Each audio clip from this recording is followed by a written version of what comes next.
What's going on, everyone? So we've got some pretty big leaks from set 5 that, well, we get to talk about today because I get to talk about, for the most part, what I want on this channel. And we got a little bit of community drama that has been constantly been brought to my attention over the past couple of days. People have been messaging about it, comments, posts on Reddit, all this good stuff. So I wanted to just give my brief thoughts on it with, first, a big thank you to my patrons. Guys, we've been talking about some of these leaks. We've been talking about all the cards, playing them, and it has been an absolute blast. So thank you so much for supporting the channel. Let's dive into the first thing, which is the brand new leaks. Now, I'll keep this short and sweet for the most part because some of these leaks, well, we don't know if it's 100% true, first off. Second off, some of that is just real basic information, but there's one that I really wanted to talk about. And there's another portion that I think is absolutely true based on my own experience in the past. So first off, Kylo will be a blue villain leader and Rey will be a red hero leader. So aggression hero Rey and vigilance villainy Kylo. Doesn't surprise me at all if this is 100% true. First off, not a lot of information there, but seeing Rey and Kylo as leaders in the new set makes a lot of sense in a Legends of the Force set. So I wouldn't be surprised at all. There's not really much to talk about because we don't know the traits, we don't know the stats, we don't know the action, we don't know the deploy cost. All that stuff matters, but I wouldn't be surprised at all to see these in the game. The second thing is, or the other thing is about this leak, and this is way more important, is a brand new Anakin that's going to be only heroism, flips on 5 resources as a 5/7, and his ability is exhaust, use the Force to play a non-unit villainy card.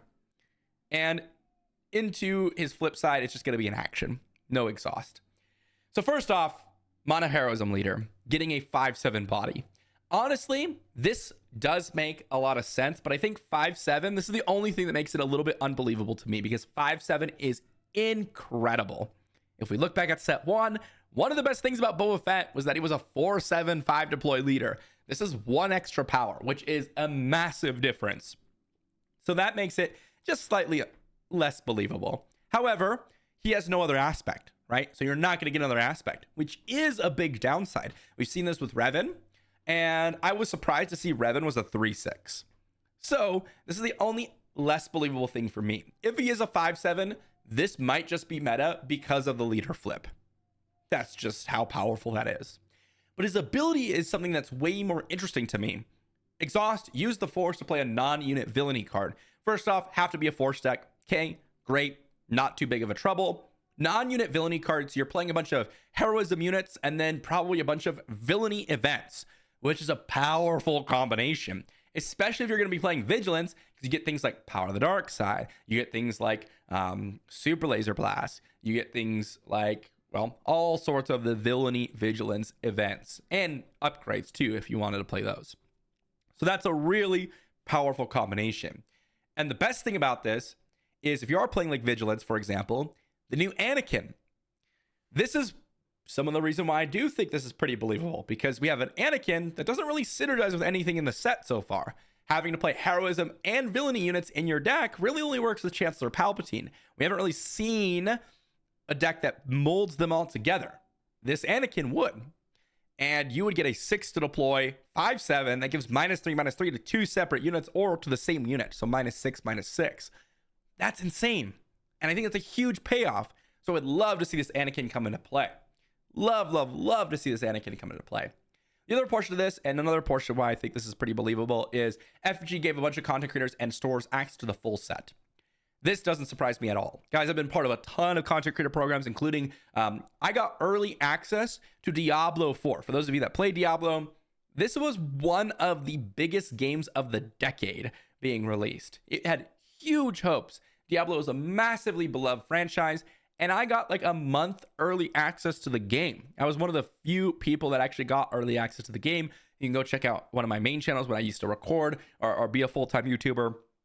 I used to do all that, and it was a ton of fun. So seeing a little bit of early access to the full set, not surprised at all. And based on a few people that I've had rumors from, yes, this is true. This does bring up something else, which leads into our another topic, which is, should content creators have full access to the set? I have 2 answers for this. One, I am 100% in support of content creators and companies working together. I think content creators actually bring a ton of value. Some people agree, some people disagree, but I do think it kind of moves the community together, and it's a lot of value generated. And if they have any advantage whatsoever in doing so, they should get it. It's one of the perks of being an FFG content creator. I myself am not included in this bunch. I do not have access to the full set. I would love access to the full set, but I do a few things that FFG does not like this, for example, covering the leaks, talking about community drama, and playing on Carabast. All those things don't really work for FFG, so I do not have any benefits from them, which also means that I can talk about whatever I want, which is cool. But I am 100% in support of the FFG content creators getting access to the full set. I think that's really cool. However, there is one concern, and this is the second position that I was going to mention. Is it unfair for the community? Well, I think if you're talking about a natural, casual sense, there's not really fair or unfair, to be honest. It's like saying someone gets special permission because they're part of the company. Yeah, they're providing content, they're developing it, they get early access. So I don't really think that's really the concern. For most people, it deals with the competitive scene. And I do think this is a very valid point. There are a lot of content creators that do host competitive Patreons, competitive deck building, competitive teams, and they participate in these tournaments. And this is something, for example, not that they necessarily would advertise this, but let's say you have a new set being released and they say, hey, guys, we're the most competitive space on the planet. Definitely subscribe because this is where you're going to get all that information, because they've been playtesting the set for a while. That is something that is worth considering, whether that's monetary gain or whether that's, just subscribing because, or just their team members that they have, all that good stuff. They are participating in tournaments. And if they are, they may have a significant competitive advantage come the next set, regardless of sharing it with other individuals within their own, communities, just they themselves. And I do think that is something that should have boundaries around it. This is something that really does get to be a problem in other communities that I've seen. And a lot of the times what happens, as I said, I've been a part of a lot of communities with regards to content creator programs. And usually what happens is they just say, hey guys, you can't compete. Or if you are going to get access to the set, you can't share that competitive knowledge and you can't participate in these events. Pretty straightforward, pretty hard boundaries, but it is not the fault of the content creators. The content creators have access to this information. FFG is responsible for drawing the boundary. And that's where my kind of opinion lies. But I do agree, if there are some competitive concerns, you are absolutely valid in having those competitive concerns. And I think most people that would be in the competitive scene would have those concerns. Now, that might be a small portion, and a lot of you casual players out there, maybe you don't even care. Totally fair as well, because that doesn't really affect you. But it is something that I think is worth talking about, and also transitions into my next topic, which is competitive integrity. And we're going to talk about the regional qualifier in Minneapolis. Now, I want to preface this by saying there is a lot of community sentiment around this. This is the reason why I'm covering it today. And I don't necessarily agree with all of it, and then I agree with others. So I want to break this down here kind of step by step. First off, a little background. This right here, regional qualifier, we have the top 8. Really, I'm going to focus in on the top 4. So the top 4, KTOD, for those of you that don't know, is a content creator group and hosts one of the most winning teams in Star Wars Unlimited, if not the most winning. I would say the most winning in terms of stats so far. They're really good. And 3 of their 4 top 8s here are part of the KTOD team. They have the content creator channel, and then they have the competitive team. The competitive team is really what they're focused on. They're competitive players at heart. All for that, by the way. First off, I want to say that's them. There's no problems with that whatsoever. Especially coming from like Magic the Gathering, where we have like Channel Fireball as like the biggest name in the community, but also all these other teams that are absolutely slapping and getting their teammates into the top 8. This is no problem whatsoever. Having 3 of the 4 players here, part of the same testing group, love it. And if you guys had seen, I think it was like maybe a year ago, if you were watching any Magic, there was it was Channel Fireball that brought in the Vampires deck to one of the tournaments and absolutely crushed it. Had multiple members of their team enter into the top 8 and do extremely well. And these were bigger tournaments than this. I have no problems with that. Here's where the problems come in for a lot of people. We have the top 4. This player, Raytan, went up against, in the semifinals round, up against, I believe it was John Tata here. And they were fighting. He battled out. He won. Alex and Wu, actually, who's part of the KTOD team and also has a channel of himself, battled out in the semifinals. And in this, Alex actually just conceded to Wu. Didn't even play the matches. And that's where a lot of people have a problem with it. First off, conceding to a teammate is totally legal. There aren't a ton of boundaries around it. Although, what's not legal generally in trading card games is any sort of collusion or any sort of reasoning besides, hey, I'm done playing. That's a fair enough reason. If you're done playing, that's fair. And no one can really prove it otherwise, right? Unless there's specific collusion or anything like that. There are a couple arguments being posed here. The first one is that you're getting a better matchup in the finals, as you can see here. I don't necessarily agree with this argument. The difference between like Kira Green and Han Green in terms of how valuable, etc., is, you know, the better matchup. It doesn't really make a whole lot of sense, right? It doesn't really make a whole lot of sense because Wu and Han Green are KTOD, so them conceding wouldn't really make Wu have a better matchup because Wu would be the only one in the finals. So that one doesn't really make a whole lot of sense to me. Also, the difference between Kira Green and Han Green in terms of how winning they are versus Cad Red, not really that big of a difference. So not really big on that one. There is, however, an argument that the hour-and-a-half long break that Wu got beforehand is a competitive advantage. And I can see a little bit of logic in this. But I think the biggest thing is it really goes against kind of everything that a lot of people view as competitive integrity in terms of big tournaments. Most people are fine with, hey, if you concede during the Swiss rounds, that's totally fine. Most people, this is how they view it. Some people are like, well, I would never concede just because that's how I am. And if you look at other tournaments, a lot of the times people concede all the time because it makes sense. For example, we saw a lot of it in a lot of the Magic tournaments when people are, you know, on the borderline of getting top 8. And hey, like if we go to time and we're in a tie state, but if you think I'm in a winning position, I'll just concede. That type of deal that was made behind the scenes, that's actually kind of totally fine in terms of Magic the Gathering rules. That type of stuff happens all the time. But what doesn't happen usually is, hey, I'm just going to concede straight out. That doesn't usually happen all that often. And if it does, it's usually way behind the scenes in the Swiss rounds.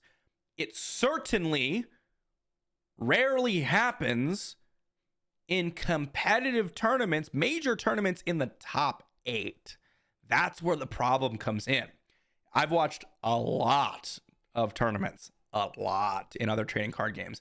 And maybe people will argue, well, this trading card game or another, in smaller communities, it happened all the time, you know, and that's totally fair. I would agree with them probably because, and I haven't seen them all, but it happens a lot, as I said. But in terms of the competitive integrity of those games, I would say that it was lacking.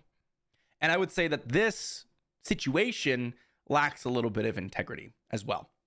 Not because they're trying to get a competitive advantage or anything like that, but because if you are entering into a tournament and you are entering into a top 8 and you are pushing for that level of competitive standing, you should be finishing out the whole thing. If you're conceding because there's a medical emergency or there's something going on or you need to go back to your family, that's a different scenario. And as far as I know, that's not what's happening here. Of course, I don't know the full behind the scenes, so I'm taking this as what we know in terms of a community. And that is, hey, we are conceding because I'm, kind of done playing is basically where it came from. And again, there's no necessarily rules against preventing someone from leaving and saying, I don't want to play anymore, which is just a little bit unfortunate. But that doesn't necessarily mean that that's not really a great place to concede. It doesn't necessarily mean that the competitive integrity of that top 8 is harmed. And this doesn't really have anything to Wu necessarily. Wu's not the one that conceded. He's the one that, in some cases, benefited from it, but he's not the one that conceded. And there's no guarantee that this is KTOD in its entirety, by the way.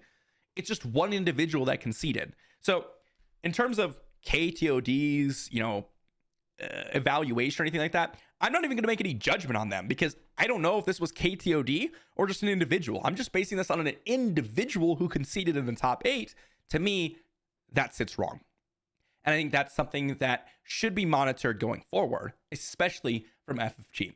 And if there was collusion or anything like that, absolutely. There's a hard boundary, and FFG should absolutely be putting this on the top of their priority list in terms of competitive scene.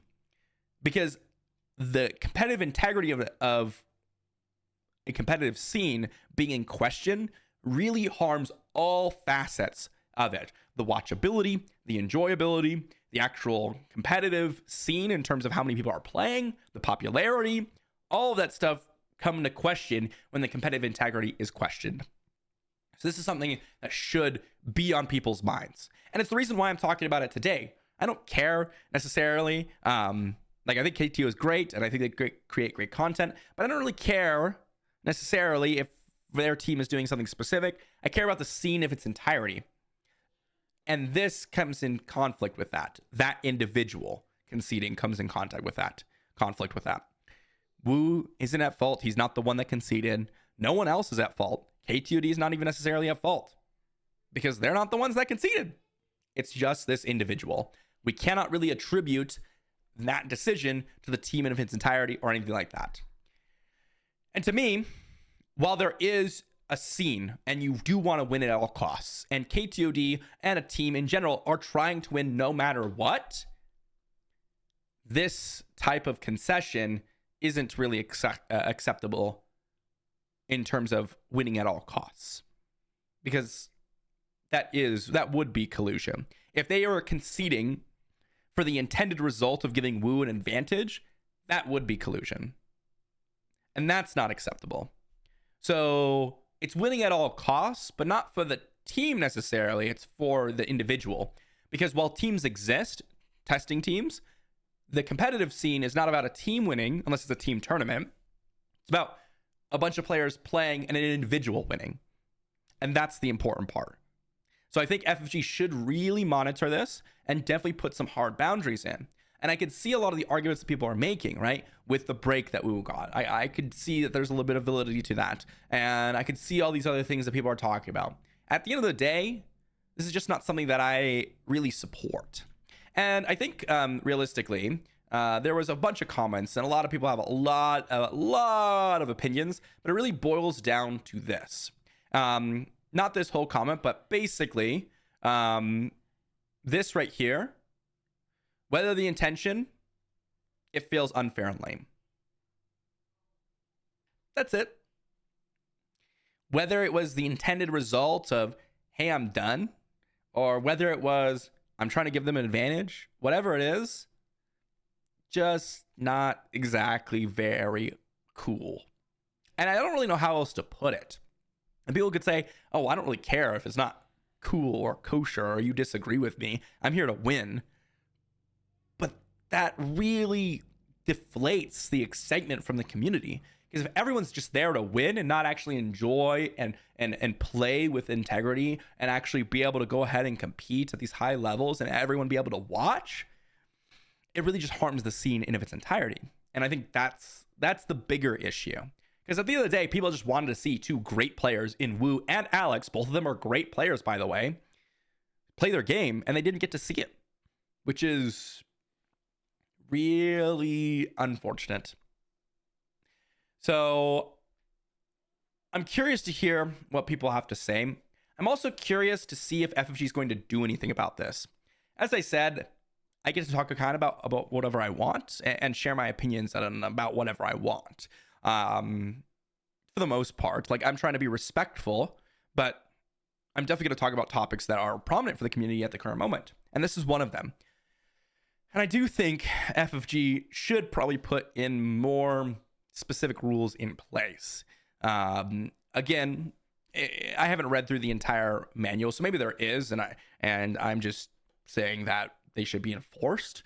But one of the big things is conceding in top 8s should, for not a valid reason, should probably just get you disqualified from future events. Again, any individual, because if you are just conceding at the top 8, these are very critical matches for the community, and it really disrupts the end game for everyone involved, and that's the unfortunate part.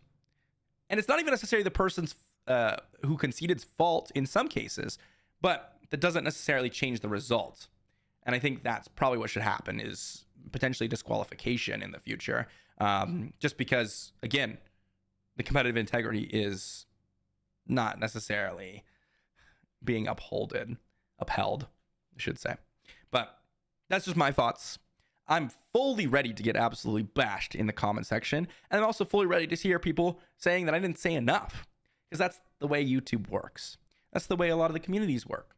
But I think the biggest thing is to focus on what we want as a community versus trying to witch hunt someone down or a community down.